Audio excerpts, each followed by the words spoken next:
लाडली लाल की अपार कृपा बरस रही है। हम चाहे जैसे अधम हो, पर उनके कृपा पात्र बन गए, क्योंकि उन्होंने स्वीकार कर लिया। हमारी स्वीकृति झूठी हो सकती है, पर वो सत्य सच्चिदानंद है, उनकी स्वीकृति नहीं। यही भरोसा है। जब हमारे अंदर कोई सद्गुण नहीं थे, ना भी हैं, तब उन्होंने स्वीकार किया है, तो हमें अब परवाह नहीं कि हम कैसे हैं। हमें हर क्षण ये सोचना है कि हमारे आराध्य देव कैसे हैं, इनका स्वभाव, इनकी कृपा, इनका दुलार, यही हमारा जीवन है। हर समय हमारे ऊपर कृपा बरस रही है। चाहे जैसी स्थिति हो या परिस्थिति हो, हम कृपा में डूब रहे हैं। हम ऐसा अनुभव करें। जो ऐसा चिंतन करता है कि हमारे ऊपर प्रभु की बहुत कृपा है और आए हुए सुख दुख को निर्विकार भाव से भोग लेता है, हर समय नाम जप करता रहता है, शरीर से, मन से, वाणी से प्रभु की शरणागति का चिंतन करता रहता है, वो भगवान के परम पद को ऐसे प्राप्त होता है जैसे पिता की संपत्ति पर पुत्र का अधिकार स्वतः हो जाता है। इसलिए हमें खूब बार बार चिंतन करना है कि हम चाहे जैसे हों, हमारे ऊपर श्री जी की अपार कृपा है। श्रीपाद प्रबोधानंद जी महाराज प्रार्थना कर रहे हैं वृंदावनाधीश्वर श्री लालजू महाराज से। श्यामानंद रसैक सागर हरे वृंदाटवी नागर, श्री राधा मुख पद्म भृंग परमा भृंगेरनंगोत्सव, बंसी प्राण सखी सदा मुखरित, श्री राधिका सद्गुण प्रेमोद्दाम विलास मोहन मना, प्रोन्मील मन मान से। हे श्यामानंद, किशोरी जू के आनंद में डूबे हुए, किशोरी जू के आनंद में डूबे हुए हे श्यामानंद जू, हे रस के सागर, रसैक सागर, हे हरे, हे वृंदावन नागर, हे किशोरी जू के मुख कमल के पराग का पान करने वाले भ्रमर, श्री राधा मुख पद्म भृंग परमा भृंगे रनंगोत्सव, हे अभंग प्रेम रंगोत्सव में डूबे हुए वंशी प्राण सखी सदा मुखरित श्री राधिका सद्गुणो। हे बंसी सखी, आप हमारे लालजू की प्राण प्रिय हो, लालजू की प्राण हो। आप सदैव श्री किशोरी जू के महान महिमा में गुणों का और नाम का गायन करती रहती हो। बंसी प्राण सखी सदा मुखरित श्री राधिका सद्गुणो। हे वंशी वादन करने वाले लालजू, आपकी वंशी आपके प्राण है, जो सदैव श्री किशोरी जू के नाम और गुणों का गायन करती रहती है। प्रोद्दाम विलास मोहन मना प्रोन्मीलन मन मानुषे। हे प्रेम की उद्दाम स्थिति को प्राप्त कराने वाले, हे रास विलास करने वाले मोहन, मेरे हृदय में आप प्रकाशित हो। हे श्यामानंद, हे रसैकानंद, हे वृंदाटवी नागर, हे श्री राधा मुख पद्म भृंग, हे प्रेम रंग अनंग उत्सव में डूबे हुए हे वंशी प्राण सखी जो सदैव राधा गुणगान करती रहती है, हे प्रेमोद्दाम विलास में डुबो देने वाले हे रास विलास नागर, आप कृपा करके हमारे हृदय में स्फुरित हो। श्रीपाद प्रबोधानंद जी महाराज लालजू महाराज से प्रार्थना किए। श्री वृंदावन कुंज भूषण सदा वृंदावनाविष्टधी, श्री वृंदावन नागरोन्मद महा प्रेमांधराधांकग, श्री वृंदावन मोहन स्मर सदा वृंदाटवी जीवन, श्री वृंदावन चंद्र खेल मम हृदय व्यंजन निकुंजे निशम।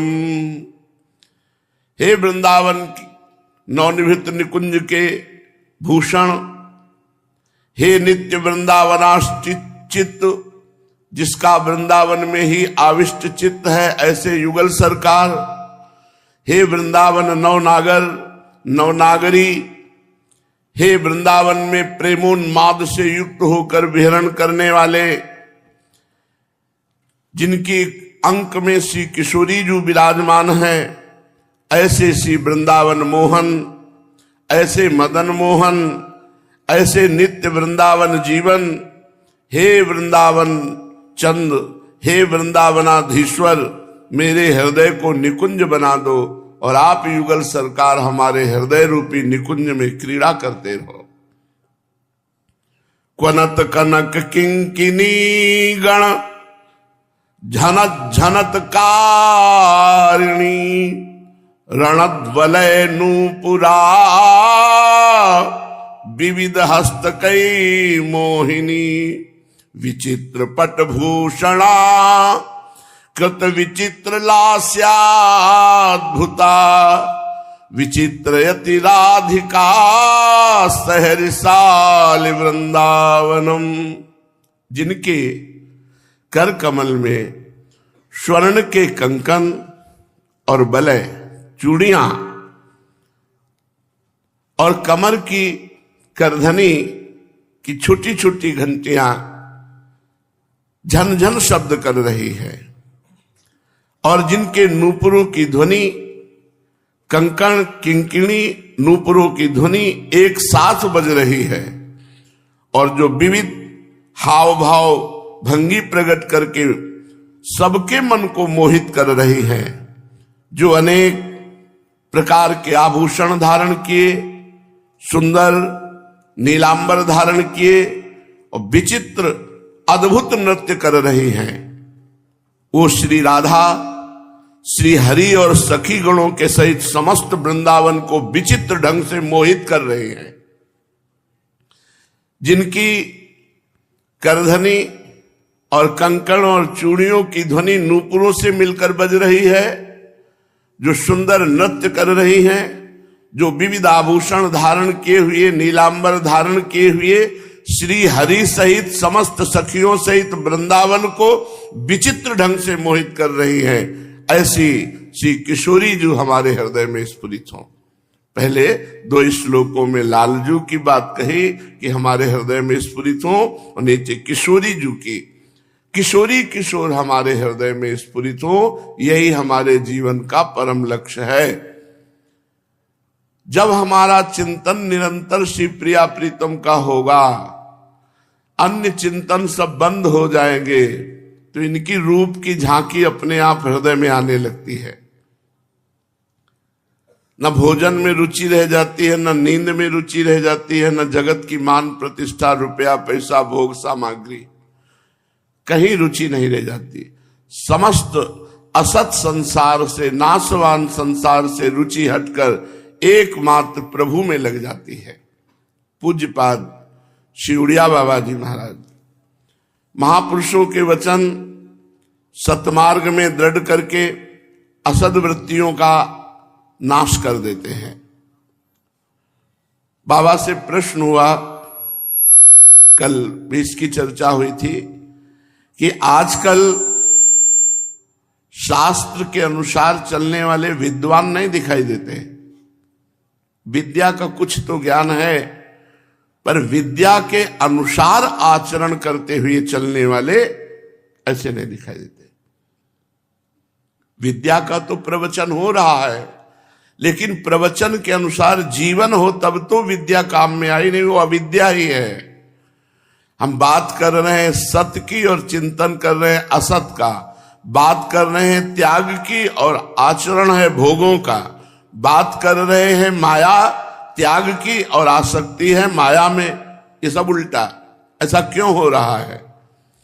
तो पूज्य बाबा ने कहा, जो त्रिकाल संध्या नहीं करता, जो विद्या प्रदान करने वाले आदिदेव भगवान शंकर की उपासना नहीं करता, उसमें इतनी सामर्थ्य नहीं कि जो वो प्रवचन कर रहा है या जो उसे ज्ञान है उसे आचरण में उतार सके।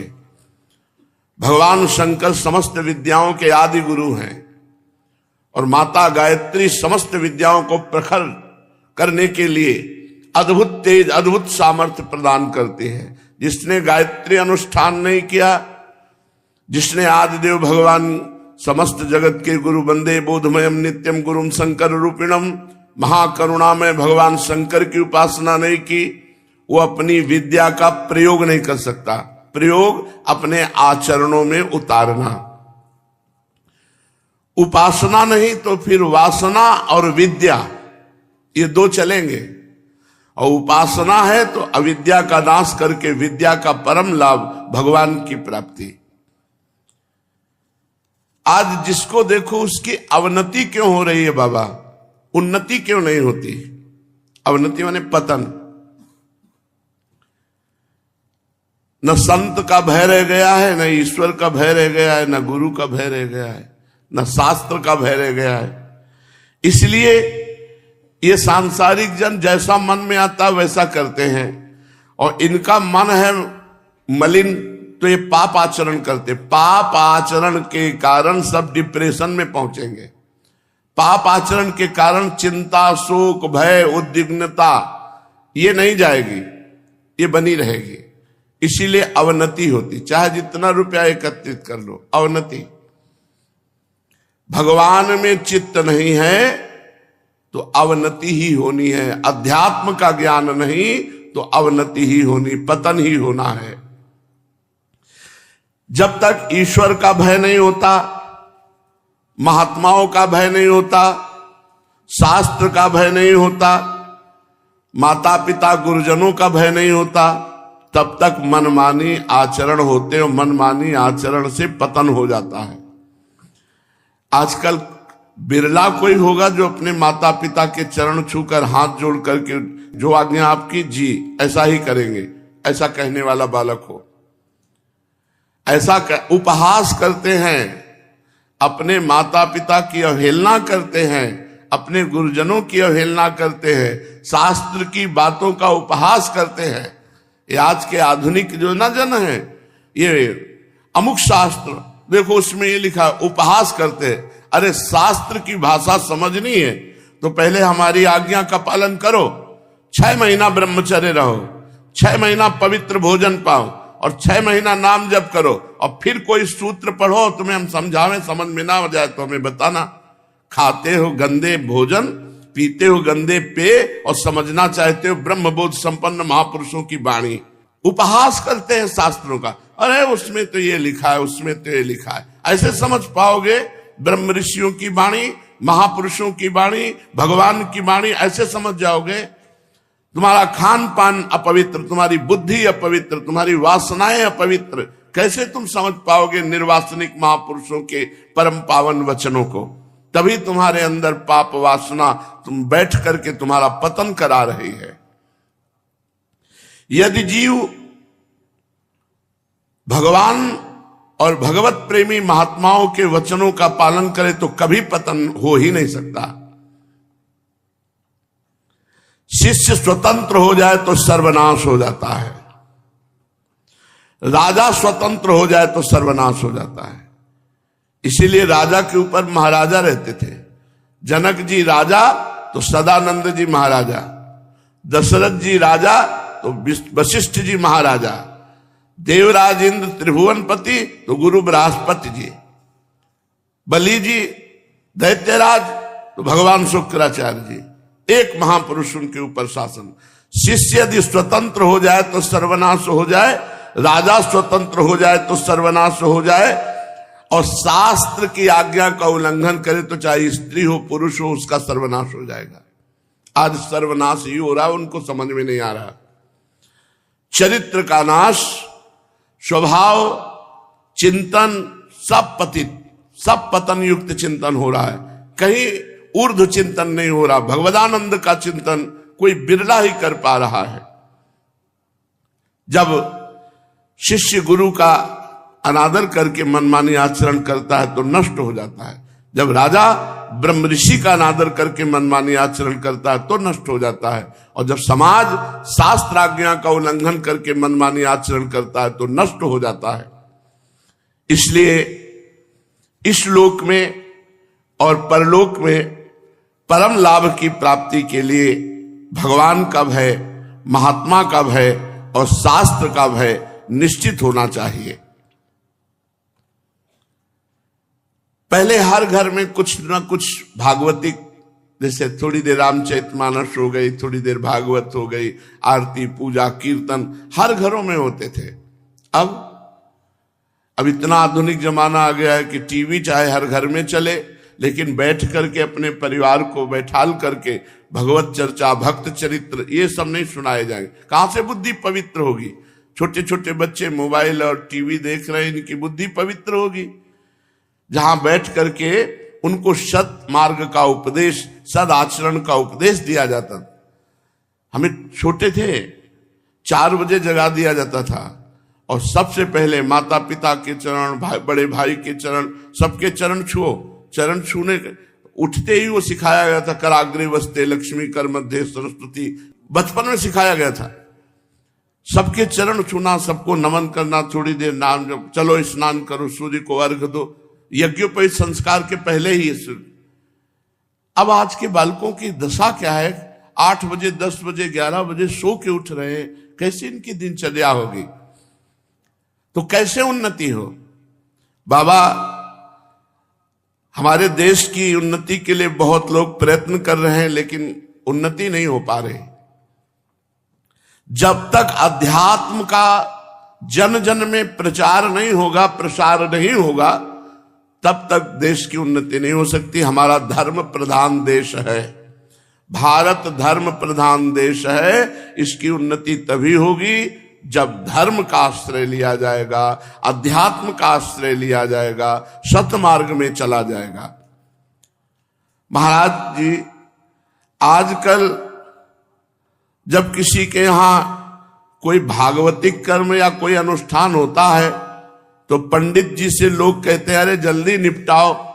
ये ठीक है क्या? नहीं, अनुष्ठान करने वाले पंडितों को, ऐसे जजमानों को नहीं चुनना चाहिए जो कहते हैं जल्दी निपटाओ। नहीं, तुम्हारा हम अनुष्ठान नहीं लेंगे। यदि आपने अनुष्ठान ले लिया और पूरा नहीं किया तो पाप के भागी वो पंडित बनेगा, वो आचार्य बनेगा। इसलिए बहुत सावधान रहना चाहिए।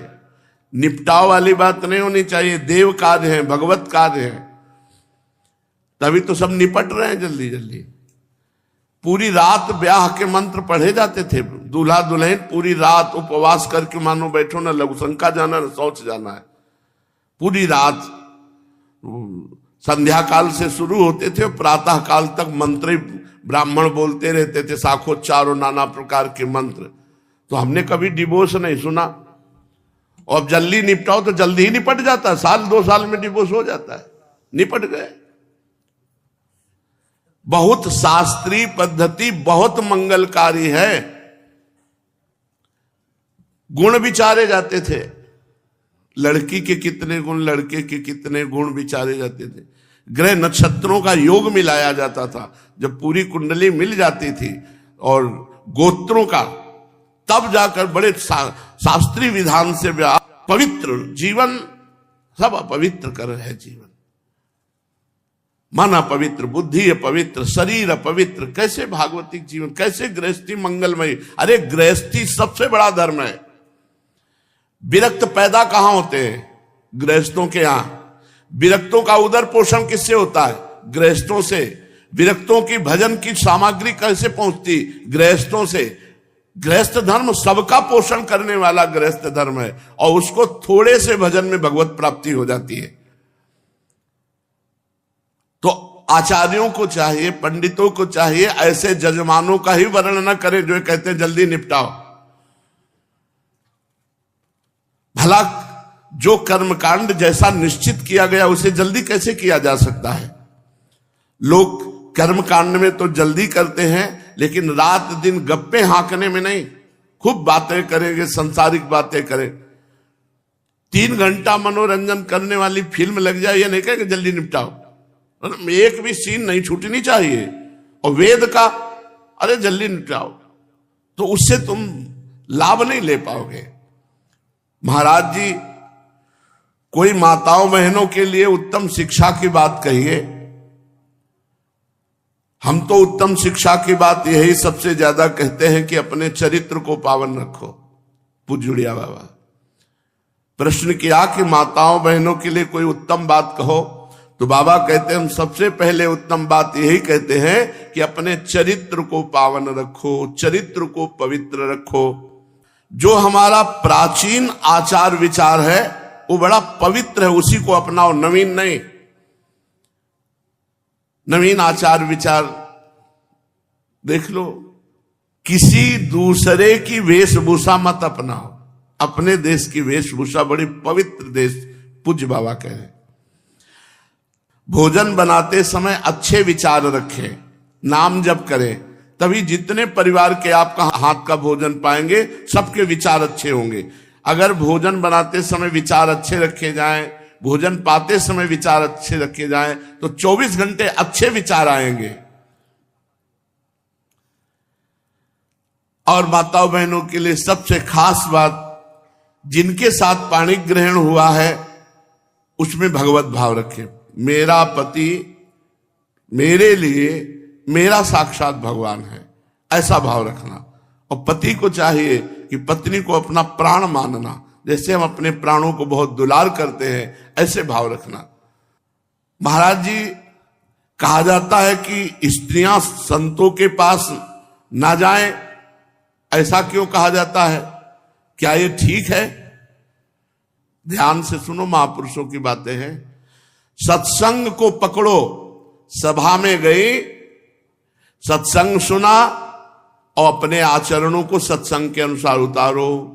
अपने पति के प्रति भगवत भाव तभी आएगा जब आपके अंदर भाव आएगा। भाव आएगा तभी जब संत महापुरुषों का सत्संग करोगे, चाहे स्त्री हो चाहे पुरुष। पुरुष नपुंसक नारीवा जीव चराचर कोय, सर्व भाव भज कपट तज मोह परम प्रीसो। जब सत्संग सुनोगे तब विवेक आएगा, जब विवेक आएगा तब ये बात समझ में आएगी कि अपने पति में भगवान की भावना करना, अपने पत्नी को प्राणों के समान प्यार करना। और जब चौथी अवस्था आवे तो पति पत्नी को एकांत तपस्या में जीवन व्यतीत करना चाहिए, जैसे मनु शतरूपा जी ने किया।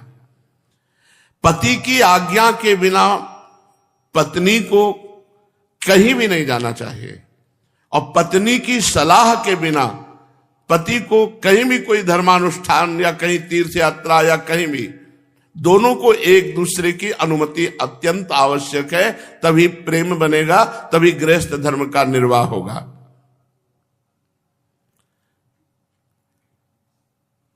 किसी भी साधु महात्मा से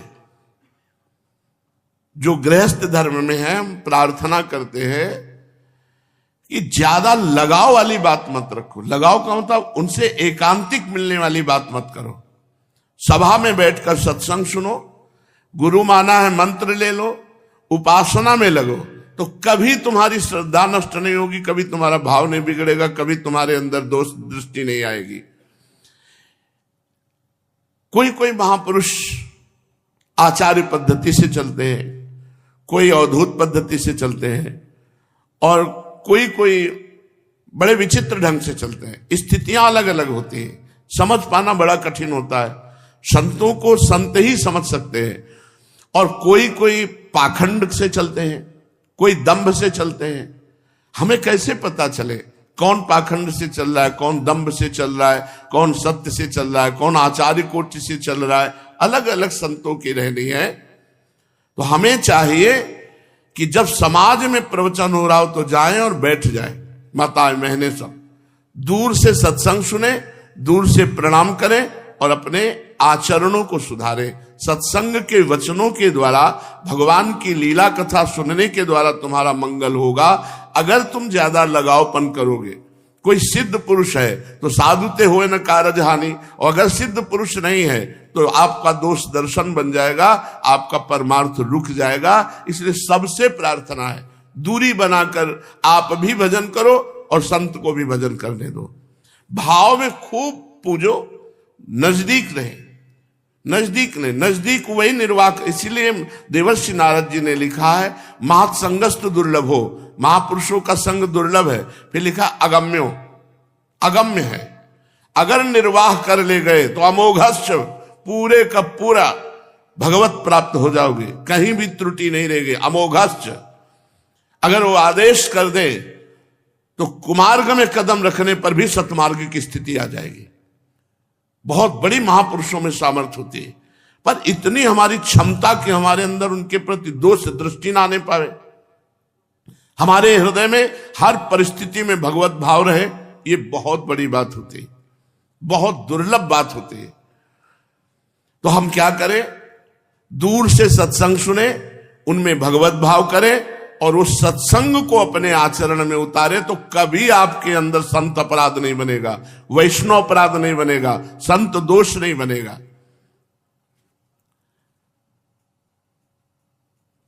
महाराज जी और कुछ माताओं बहनों के विषय में आप, बहुत अच्छी बात यह है कि खान पान में समान भाव रखे। ऐसा ना हो कि अच्छी अच्छी वस्तुएं अपने लिए रखे और अन्य सब परिवार को।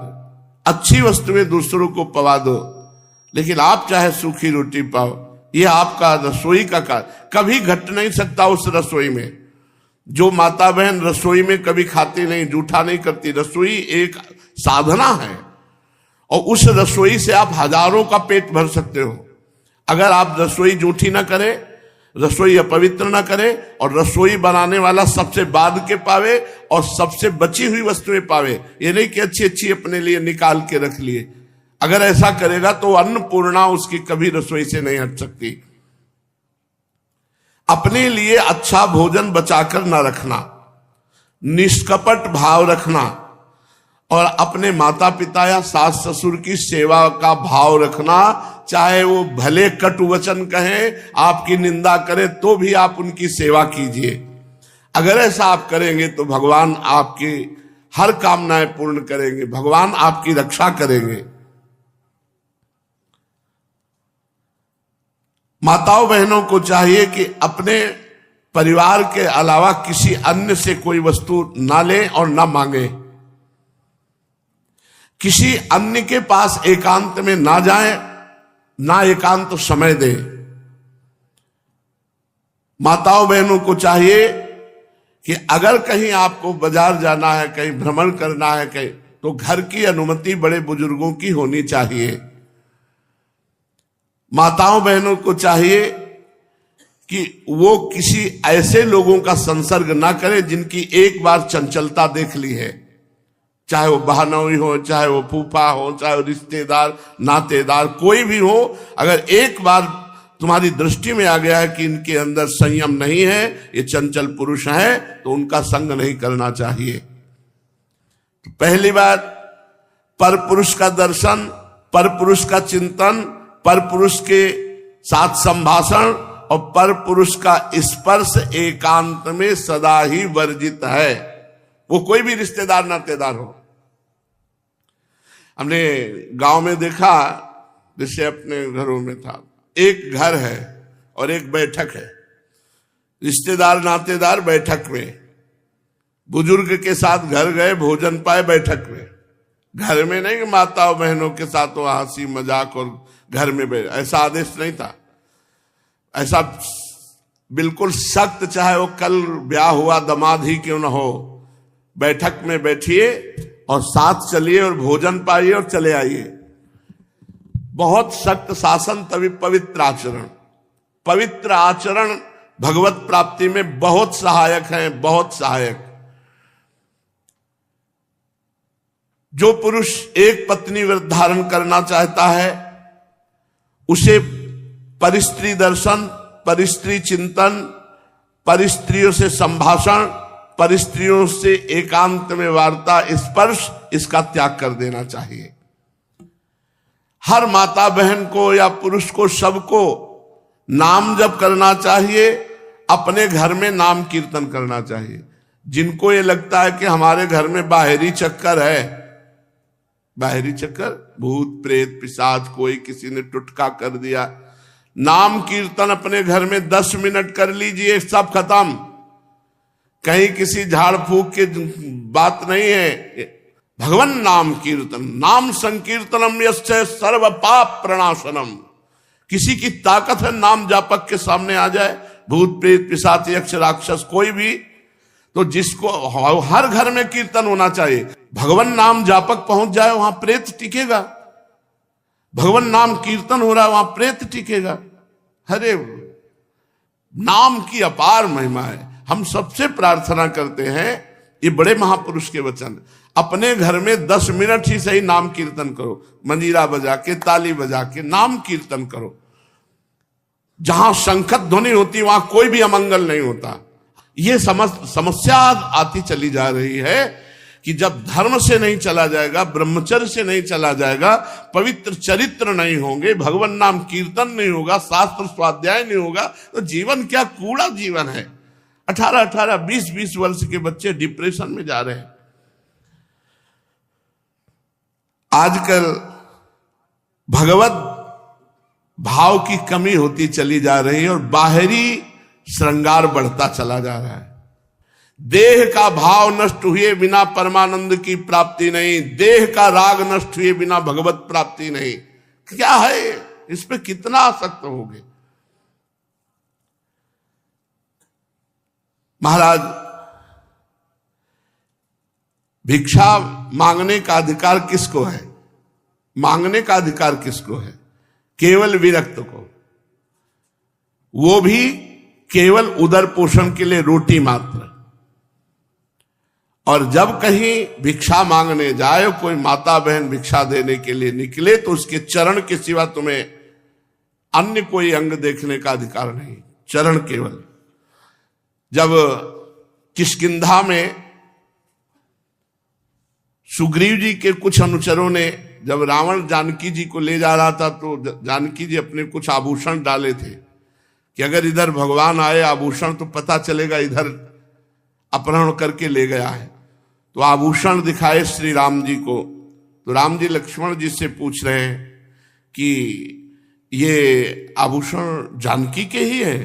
तो उनका, भैया यदि चरण के कोई आभूषण हो तो मुझे दिखाओ। चरण के, जैसे बिछिया है, नूपुर है, ये तो हम पहचान सकते हैं, लेकिन माता के अन्य आभूषणों को हम नहीं जान सकते। लक्ष्मण जी ने कहा कि हम भ्राता की, तो मां के समान, हम माता सीता के चरणों के आभूषण तो बता सकते हैं, अन्य आभूषण हम, क्योंकि माता आभूषणों को देखा ही नहीं। तो हमारे लिए जब भिक्षा के लिए जाएं, अगर कोई माता बहन भिक्षा देती तो केवल चरणों की तरफ देखना है, अन्य अंगों की तरफ नहीं।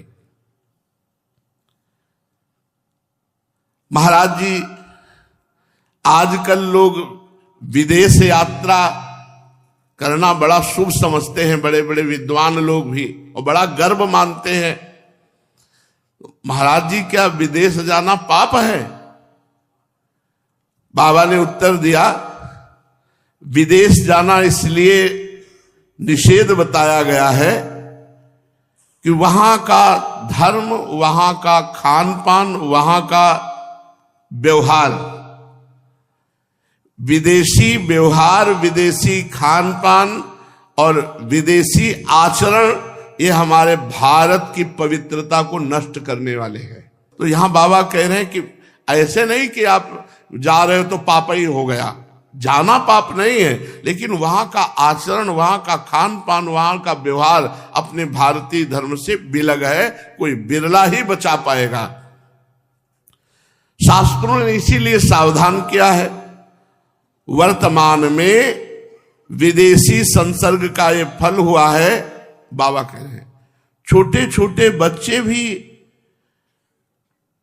सिगरेट पीने लगे, नशा करने लगे। बाबा के सामने मोबाइल नहीं चला था, नहीं लिख देते, मोबाइल देखने लगे और पहनावा विदेशी पसंद करने लगे। स्वदेशे स्ववेशे स्वधर्मे स्ववर्णे जनानाम प्रशस्या प्ररूढ़ो अनुरागा। अपने देश के धर्म में, अपने देश के वेश में, अपने देश के खान पान में अनुराग रखना चाहिए। तो अपने देश की पवित्रता बहुत, और इसी पवित्रता से जीवन मुक्तता, भगवत प्राप्ति नहीं, कहीं ये चर्चा नहीं जीवन मुक्त की। स्वर्ग नरक के अलावा और कोई चर्चा नहीं है। अगर कहीं चर्चा है तो किसी भारत के ब्रह्म ऋषि के द्वारा दी गई है। चलते हैं श्रीमद् भागवत महापुराण। भगवान श्री कृष्ण चंद्र जी, रुक्मिणी जी ने इच्छा की थी कि हमारा अपहरण करके हमको ले चलो और फिर ब्याह करो। भगवान ने जैसी भक्त इच्छा करता वैसा ही करते। रुक्मिणी जी का बड़े बड़े महारथी अतिरथी वीरों के बीच से रथ में बैठाल करके द्वारिकापुरी लाए। कल आपने चरित्र सुना। द्वारिका में बड़ा नित्य उत्सव मनाया जाता, नित्य आनंद, क्योंकि अब महालक्ष्मी स्वरूपा रुक्मिणी जी भगवान की प्रिया के रूप में विराजमान है। धीरे धीरे समय व्यतीत हुआ तो कामदेव भगवान प्रकट हुए श्री रुक्मिणी जी के गर्भ से। जब यदुवंश कृष्ण अवतारा, भगवान शंकर ने आशीर्वाद दिया था रति को, जब काम को भस्म कर दिया था कि तुम्हारा पति तब वहां भगवान श्री कृष्ण के अंश से प्रद्युम्न के रूप में अवतरित होगा। तो साक्षात कामस्तु वासुदेवांशो दग्धा प्राग रुद्रमन्युना देहोपपत्तये भूयस तमेव प्रतिपद्यत। भगवान शंकर की क्रोधाग्नि से कामदेव भस्म हो गया था, आज उसको शरीर प्राप्त होने का अवसर मिला। वो भगवान श्री कृष्ण के अंश का आश्रय लेकर के कामदेव रुक्मिणी जी के गर्भ से प्रद्युम्न के रूप में प्रकट हुए। बड़ा सौंदर्य, बड़ा सौशील्य और बिल्कुल रूप भगवान श्री कृष्ण जैसा। उस सद्गुणों में भगवान श्री कृष्ण की समानता करने वाले प्रद्युम्न जी। बड़ा आनंद द्वारिकापुरी में 10 दिन हुए थे अभी प्रद्युम्न जी को प्रकट हुए कि संबरासुर वेश बदलकर सूतिका ग्रह से उनका अपहरण कर लिया। सूतिका ग्रह से 10वें दिन प्रद्युम्न जी का अपहरण कर लिया अवसर पाकर, क्योंकि उसको बताया गया था कि तुम्हारी मृत्यु भगवान श्री कृष्ण के प्रथम पुत्र से होगी जिसका नाम प्रद्युम्न है। तो बड़ा मायावी था वो। उसने भेष बदल करके, सेवक का रूप रख करके अवसर मिलते ही सूतिका ग्रह से प्रद्युम्न जी का अपहरण कर लिया और 10 दिन के प्रद्युम्न जी को समुद्र में फेंक दिया, क्योंकि उसको पता था मेरी मृत्यु का कारण प्रद्युम्न जी है। समुद्र में जब प्रद्युम्न जी को फेंका तो भारी मत्स्य प्रद्युम्न जी को लील गया। ये सब तत्काल हुआ। जे भी फेंका तो मत्स्य लील गया और एक बहुत बड़े मछुआरे ने जाल डाला तो वो वही मत्स्य फंस के आ गया। और जब वो वहां जाकर उसका पेट चीरा तो भगवान प्रद्युम्न जी, अब प्रद्युम्न जी देखो लीला, देखो प्रद्युम्न जी को देख करके उसने सोचा कि संबरासुर को भेंट कर दे तो बड़ा प्रसन्न होगा। तो उसी रसोई में उस मत्स्य लाया गया था। रसोइये ने मत्स्य के पेट से बालक जो निकला, उस अम्बरासुर को कि ये हम बालक आपको भेंट करते हैं, उसकी बुद्धि काम नहीं की कि पूरी जानकारी करे, कहां से मत्स्य पकड़ा, कहां से कैसे, तो उसको अनुमान लग जाता कि हमने फेंका कहीं वही बालक तो नहीं। तो बुरी दशा आने के पहले बुद्धि बदली जाती है। एक मायावती नाम की दासी रहती थी सम्बरासुर के यहां, और ये काम की पत्नी रति थी। उनको दे दिया कि तुम इसका पालन पोषण करो। रति इंतजार कर रही थी कि सम्बरासुर के यहां हमारे पतिदेव आएंगे, क्योंकि भगवान नारद जी ने सब कुछ बता दिया था। नारद जी एकांत में प्रकट हुए और रति से कहा, ये जो बालक है यही तुम्हारा पति कामदेव है। इस भगवान द्वारिकाधीश की पत्नी रुक्मिणी के गर्भ से जन्म हुआ। 10 दिन में ही सम्बरासुर ने अपहरण किया, समुद्र में फेंक दिया, मत्स्य ने ले लिया और मत्स्य के पेट से प्रकट हुए तुम्हारी गोद में आ गए। अब मायावती कोई साधारण तो थी नहीं, कामदेव की पत्नी रति थी। जिस दिन से भगवान शंकर के क्रोधाग्नि से कामदेव भस्म हुआ था, उस दिन से आज शरीर मिला है कामदेव को, नहीं अनंग रहे। और ये जानकर कि हमारे पति सम्बरासुर के यहां जरूर आएंगे इसको मारने के लिए, वो बहुत काल से उनके यहां सेवकाई कर रही थी। जब नारद जी ने बताया यही कामदेव है जो तुम्हारी गोद में है, बहुत प्यार करने लगी। श्री कृष्ण कुमार भगवान प्रद्युम्न कुछ समय में ही नव किशोर अवस्था को प्राप्त हुए। ऐसा अद्भुत रूप लावण्य जो देखे वो मोहित हो जाए, ऐसा प्रद्युम्न जी का रूप। और मोहित किस रूप में? श्रृंगार रूप में, काम रूप में, क्योंकि साक्षात कामदेव है। कमल दल के समान कोमल विशाल नेत्र, घुटनों तक लंबी लंबी बाहें, बड़ा ही सुंदर स्वरूप प्रद्युम्न जी का। जब वो हास्य करके देख देते तो कोई ऐसा नहीं था जो मोहित ना हो जाए। अब रति जैसे एक पत्नी अपने पति के साथ हास्य विनोद करती, ऐसे करने लगी। सेवा शुश्रूषा करती और अपने पति से श्रृंगार भाव की दृष्टि रखती। भगवान प्रद्युम्न जी ने कहा, देवी तुमने तो मां के समान मेरा पालन किया, मैं जब छोटा था तब से अभी तक देख रहा हूं, और अब देख रहा हूं कि तुम माता का भाव छोड़कर कामिनी का भाव कर रही हो। कौन हो तुम? तब रति ने कहा, प्रभु आप विस्मृत मत होइए, आप देखिए मैं आपकी सनातन पत्नी हूं रति। आप कामदेव हैं, भगवान श्री कृष्ण के पुत्र के रूप में आप प्रकट हुए हैं, पर आप हमारे नित्य पति हैं। सम्बरासुर आपको सूतिका गृह से चुरा लाया था, आप मेरे पति स्वयं कामदेव हैं, मैं आपकी सदा की धर्म पत्नी रति हूं। मेरे स्वामी जब आप 10 दिन के भी न थे तभी सम्बरासुर ने आपको हर कर समुद्र में डाल दिया, वहां एक मत्स्य निकल गया, मत्स्य के पेट से आप मुझे प्राप्त हुए। सम्बरासुर सैकड़ों मायावों का ज्ञान रखता है। सम्बरासुर को जीत लेना कोई खिलवाड़ नहीं है। आपके पास एक विद्या है जो सम्बरासुर के पास नहीं है, मोहन विद्या, काम मोहित। आप मोहित कीजिए और उसको नष्ट कीजिए। स्वामीन मैं बहुत समय से दासी भाव से इसके इसीलिए रह रही हूं, अपने रूप और अपनी महिमा को छिपाकर आपको प्राप्त करने के लिए। प्रभु आपकी माता रुक्मिणी जी बहुत पुत्र स्नेह से व्याकुल हो रही, रात दिन वो आपके लिए रो रही है। ठीक वैसे ही दशा जैसे बच्चा खो जाने पर कुररी पक्षी अथवा बछड़ा खो जाने पर बेचारी गाय की होती है। मायावती रति ने परम शक्तिशाली प्रद्युम्न जी को महामाया नाम की विद्या दी,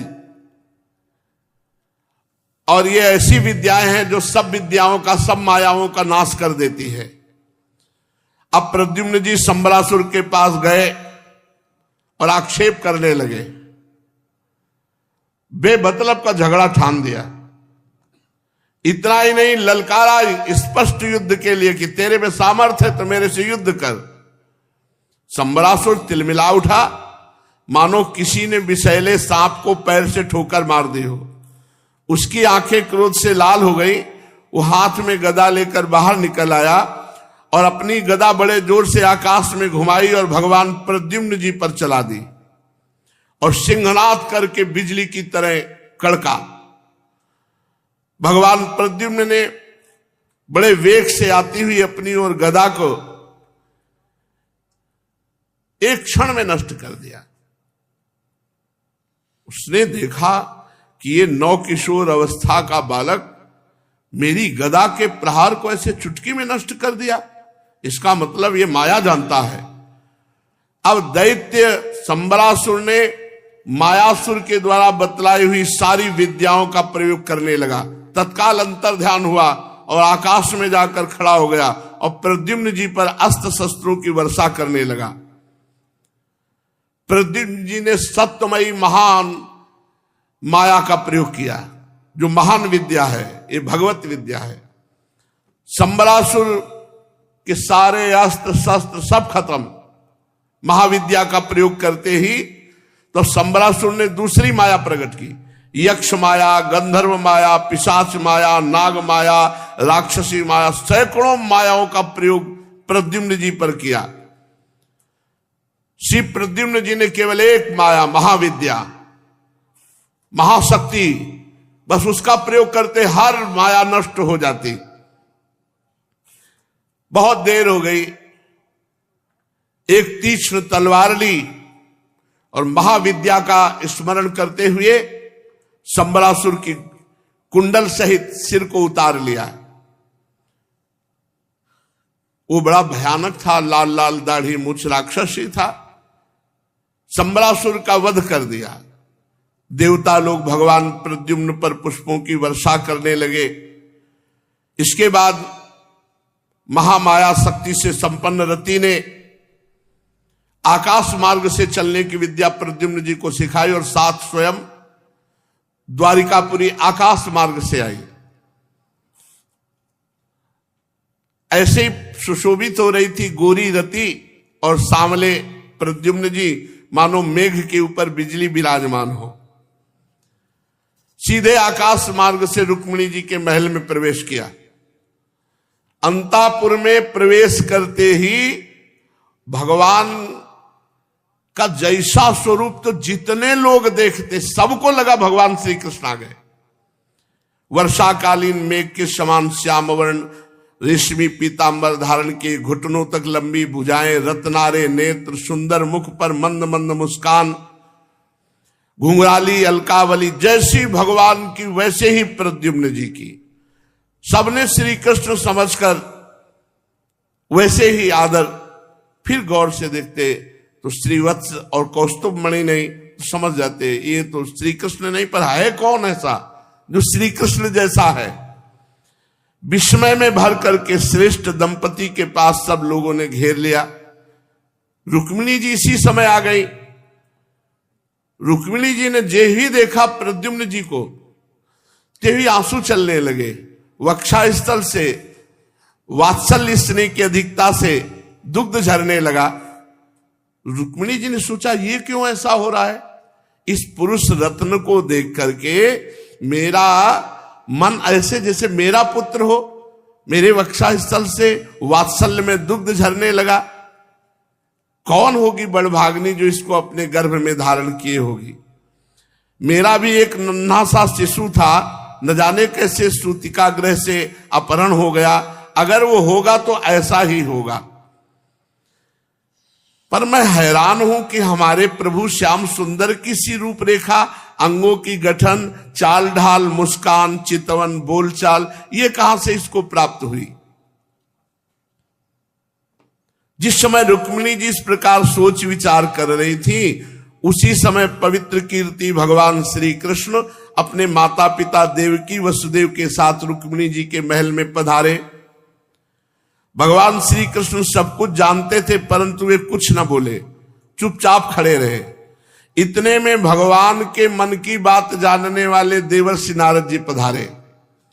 जे भी नारद जी पधारे सबने सम्मान किया। नारद जी ने गान किया, ये प्रद्युम्न जी हैं, ये रुक्मिणी जी के स्तुतिका गृह से 10वें दिन अपहरण कर ले गया था संबरासुर, और उसने समुद्र में फेंका। वहां से मत्स्य ने खाया। मत्स्य से संबरासुर के ही रसोइये ने बालक को, प्रद्युम्न जी को, उसके पेट से निकाल करके उनकी पत्नी रति को दे दिया। ये साक्षात कामदेव की पत्नी रति है और साक्षात कामदेव स्वरूप ये प्रद्युम्न जी। आप रुक्मिणी जी से कहा है आपके ही पुत्र है। रुक्मिणी जी इतनी आनंदित हुई मानो जैसे पुत्र मर गया हो फिर जीवित हो गया हो। देवकी जी, वसुदेव जी, भगवान श्री कृष्ण, बलराम, रुक्मिणी जी और सब कोई पूरे महल के लोग आनंदित हो गए श्री कामदेव स्वरूप प्रद्युम्न जी और उनकी पत्नी रति को देखकर। पूरे नगर में ये समाचार फैल गया कि जो 10 दिन के लगभग थे अपहरण हुआ था, वो आज प्रद्युम्न जी लौट आए। सब लोग कहने लगे हो कैसे सौभाग्य की बात है। परीक्षित, प्रद्युम्न जी का रूप रंग भगवान श्री कृष्ण से इतना मिलता जुलता था कि महल की स्त्रियां उन्हें देख करके कभी कभी यही समझ लेती थी कि भगवान श्री कृष्ण ही है। श्री निकेतन भगवान के प्रतिबिंब स्वरूप कामावतार भगवान प्रद्युम्न के दिख जाने पर ऐसा होना कोई आश्चर्य की बात नहीं है। परीक्षित, द्वारिका में एक सत्राजित रहते तो उन्होंने भगवान श्री कृष्ण पर एक बार कलंक लगा दिया, झूठा कलंक, और फिर उस अपराध का मार्जन करने के लिए स्यमंतक मणि और अपनी पुत्री सत्यभामा को भगवान श्री कृष्ण को समर्पित किया। राजा परीक्षित ने पूछा, सत्राजित ने भगवान श्री कृष्ण का क्या अपराध किया, कौन सा झूठा कलंक लगाया, और ये स्यमंतक मणि कहां से मिली, और सत्यभामा जी को उन्होंने कैसे भगवान को समर्पित किया। तो श्री सुखदेव जी ने कहा, परीक्षित, सत्राजित भगवान सूर्य की बहुत बड़ी तपस्या के द्वारा आराधना की। सूर्य भगवान का बड़ा भक्त बन गया, तो सूर्य भगवान ने प्रसन्न होकर के उसे स्यमंतक मणि प्रदान की। सूर्य भगवान सबका मंगल करते हैं, सबको आराधना करनी चाहिए सूर्य भगवान की। जिस समय युधिष्ठिर जी के ऊपर समस्या थी कि बहुत से ब्रह्म ऋषि साथ रहते थे, खान पान की बड़ी असुविधा वनवास में, तो सूर्य भगवान की आराधना की थी, तो सूर्य भगवान ने ही उन्हें बटलोई दी थी। ऐसे ही सत्राजित को स्यमंतक मणि प्रदान करी। अब सत्राजित तपस्या पूर्ण हुई, स्यमंतक मणि मिली तो गले में धारण करके ऐसे चमक रहा था जैसे दूसरे सूर्य भगवान हो। जब द्वारिका में प्रवेश किया तो लोग हकबका गए और सब भागे भगवान श्री कृष्ण के पास। सबकी आंखें चौंधिया गई, सबको लग रहा था भगवान सूर्य श्री कृष्ण चंद्रजू के दर्शन करने आ रहे हैं। लोगों ने भगवान श्री कृष्ण के पास आकर कहा, भगवान उस समय सभा में विराजमान थे, कहा कि हे शंख चक्र गदाधारी नारायण कमल नयन दामोदर यदुवंश शिरोमण गोविंद, आपको नमस्कार है। जगदीश्वर देखिए देखिए, ये अपनी चमकीली किरणों से लोगों के नेत्रों को चौंधियाते हुए प्रचंड रश्मि भगवान सूर्य आपका दर्शन करने आ रहे हैं। परीक्षित अनजान पुरुषों की बात सुनकर कमल नयन भगवान श्री कृष्ण हंसने लगे। उन्होंने कहा, ये सूर्यदेव नहीं है, ये तो सत्राजित है। इसे भगवान सूर्य ने स्यमंतक मणि दी है, वो धारण किए इसलिए चमक रहा है। इसके बाद सत्राजित अपने समृद्ध घर में चला गया, बड़ा उत्सव मनाया, बड़ा मंगल। उसने ब्राह्मणों को बुलाया और स्यमंतक मणि पवित्र स्थान पर स्थापित की। 8 भार सोना रोज देती थी स्यमंतक मणि। 4 व्रीहि कहते हैं धान की 1 गुंजा को, और ऐसी 5 गुंजाओं को 1 पण और 8 पण का 1 धरण, 8 धरण का 1 कर्ष, 4 कर्ष का 1 पल, 100 पल का 1 तुला और 20 तुला का 1 भार, ऐसे 8 भार सोना रोज स्यमंतक मणि से निकलता था। एक दिन जो स्यमंतक मणि पूजित करके विराजमान की गई थी, वहां 8 भार सोना तो रोज निकलता ही था। दुर्भिक्ष नहीं हो सकता, कोई महामारी नहीं आ सकती, कोई ग्रह उलट फेर नहीं कर सकता, वहां सर्प प्रवेश नहीं कर सकता, मानसिक व्याधि नहीं हो सकती, शारीरिक व्याधि नहीं हो सकती, किसी भी माया का प्रयोग नहीं हो सकता, कोई भी अशुभ अमंगल नहीं हो सकता। इतनी महिमा स्यमंतक मणि की थी। भगवान श्री कृष्ण ने एक दिन बुलवाया, देख लो भगवान आज्ञा उल्लंघन का, अशुभ नहीं हो सकता, अमंगल नहीं हो सकता, दुर्भिक्ष नहीं हो सकती, माया का प्रयोग नहीं हो सकता, कोई मार नहीं सकता, बड़ा प्रभाव स्यमंतक मणि का। लेकिन भगवान की आज्ञा को उल्लंघन हो जाए तो सब उल्टा हो जाएगा। भगवान श्री कृष्ण ने बुलवाया, सत्राजित से कहा कि सुनो, वो जो स्यमंतक मणि है वो महाराज उग्रसेन को दे दो, और जो 8 भार सोना है वो तुम्हें रोज मिल जाया करेगा। स्यमंतक मणि सुरक्षित जगह होनी चाहिए, इसलिए महाराज उग्रसेन को दे दो, राज खजाने में जमा रहेगी, 8 बार सोना तुम्हें रोज मिल जाया करेगा। परंतु वो इतना अर्थ लोभी कि भगवान श्री कृष्ण की आज्ञा का उल्लंघन कर दिया और उस पर विचार भी नहीं किया कि मैंने अपराध किया, भगवद आज्ञा का उल्लंघन। देख लो आज्ञा उल्लंघन का फल। अब लीला शुरू हुई आज्ञा उल्लंघन के परिणाम की। सत्राजित के भाई का नाम था प्रसेनजित। उसने मणि को गले में डाला, घोड़े पर सवार हुआ और शिकार खेलने के लिए चला गया। ये कोई खिलौना है मणि? इतनी परम पवित्र मणि को पहनकर शिकार खेलने, बुद्धि खराब हो गई। वहां एक जंगली सिंह ने आक्रमण किया, घोड़े सहित प्रसेनजित को मार डाला। देख लो, मणि गले में वो मार डाला। ये है भगवान की आज्ञा का उल्लंघन। नहीं, मणि जहां होगी वहां ये कुछ अमंगल नहीं हो, अमंगल ही अमंगल शुरू हो गया। घोड़े को मार डाला और प्रसेनजित को भी मार डाला, और सिंह ने समझा ये कोई खाने की चीज है, तो मणि को भी ऐसे तोड़ लिया और मुंह में दबा के जा रहा था। वो वहां से सामने निकला जहां से ऋक्षवान जाम्बवान की गुफा थी। जाम्बवान बाहर खड़े थे, उन्होंने देखा इतनी तेजस्वी मणि, ये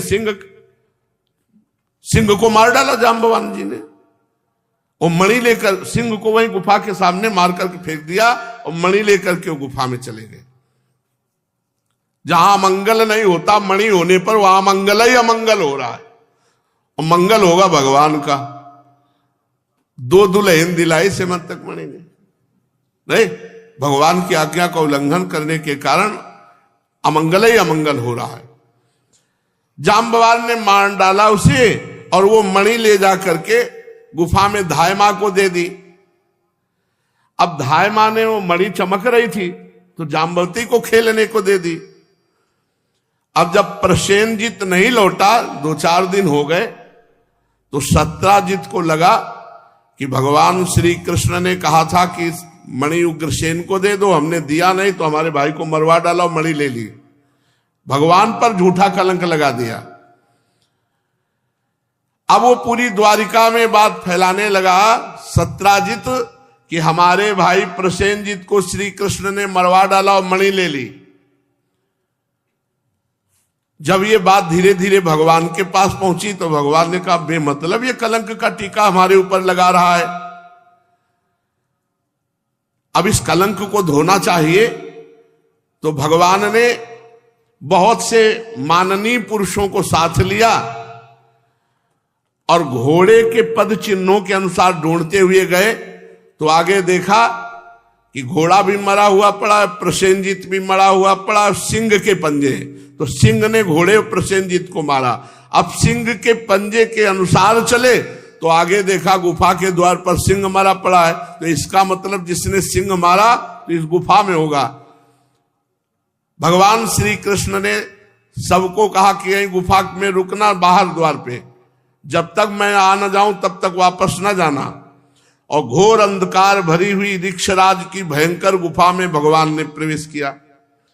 भगवान ने वहां जाकर देखा इतनी श्रेष्ठ मणि स्यमंतक को खिलौना बना दिया गया। जाम्बवती जी खेल रही, जे भी जाम्बवती जी के पास खड़े हुए तो जाम्बवती जी एकदम चीख पड़ी। तो उनकी चीख सुन करके जाम्बवान जी एकदम, कौन आ गया, नजदीक गए। जाम्बवान जी कुपित हो गए कि मेरी गुफा में कौन आ गया मेरी आज्ञा के बिना। उन्हें भगवान का प्रभाव और पता तो था नहीं, वे मार प्रहार करने लगे भगवान द्वारिकाधीश पर। जाम्बवान जी, विजयाभिलाषी जाम्बवान जी भगवान श्री कृष्ण पर, और भगवान श्री कृष्ण बचाव पक्ष में। अब जाम्बवान जी ने बहुत ही, वो तो महाबली जाम्बवान जी, जब बड़े बल का प्रयोग किया तो भगवान ने मार घोषो जाम्बवान जी को। जाम्बवान जी के घोषा ऐसे लगते जैसे कोई पहाड़ का प्रहार कर रहा हो। एक एक नस नस पीड़ा देने लगी। उत्साह जाता रहा, पसीने से लथपथ हो गए। हाथ जोड़ा और कहा, ऐसी मार तो हमारे प्रभु ही दे सकते, दूसरी ले। कोई ऐसा त्रिभुवन में पैदा नहीं हुआ कि जाम्बवान को इतनी पीड़ा पहुंचा सके। तो प्रभु, क्या आप मेरे स्वामी श्री राम हैं? पुराण पुरुष भगवान श्री हरि हैं? क्योंकि इतना बड़ा प्रहार कि मेरा प्राण बल, इंद्रिय बल, मनोबल, सब शरीर बल सब क्षीण हो गया, यह केवल मेरे स्वामी से ही हो सकता है। बहुत बड़े बलवान है जाम्बवान जी। जिस समय भगवान वामन ने चरण बढ़ाया था ना, पृथ्वी की परिक्रमा करके जय घोष किया। उन्होंने कई परिक्रमा लगाई पृथ्वी की और जय घोष किया भगवान वामन का। इतना महाबल। मेरे इंद्रिय बल, मनोबल, प्राण बल, शरीर बल सब क्षीण हो गए आपके प्रहार से, इसलिए मैं पक्का कहता हूं आप मेरे भगवान श्री हरि हैं। प्रभु, मुझे स्मरण है आपने जब तनिक सा क्रोध किया था तो समुद्र थाल भर के रत्नों की आपके चरणों में आ गया था। प्रभु, आपने समुद्र पर पुल बांधा और लंका को विध्वंस किया और बाणों से काट काट करके राक्षसों को गिरा दिया। आप सच्ची बताइए, क्या मेरे प्रभु श्री राम हैं आप? परीक्षित, भगवान मुस्कुरा दिए। मुस्कुराने का मतलब स्वीकृति। ऋक्षराज जाम्बवान ने पहचान लिया कि भगवान श्री राम है। तुम भी पहचान लो, भेद मत करो, वही राम जी, वही श्याम जी। कमल नयन श्री कृष्ण ने अपने परम कल्याणकारी शीतल कर कमल को जाम्बवान के जेभी शरीर पर रखा। साड़ी पीड़ा गायब, पहचानवाने के लिए घोषा चलाया था, अब तो स्पर्श किया सोई पीड़ा गायब। ऋक्षराज, हम मणि के लिए तुम्हारी इस गुफा में आए हैं, क्योंकि मणि के द्वारा मेरे पे झूठा कलंक लगाया गया है।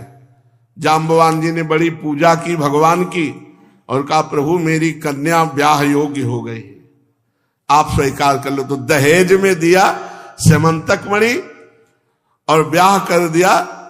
तो जाम्बवती जी भगवान की दूसरी पटरानी हुई।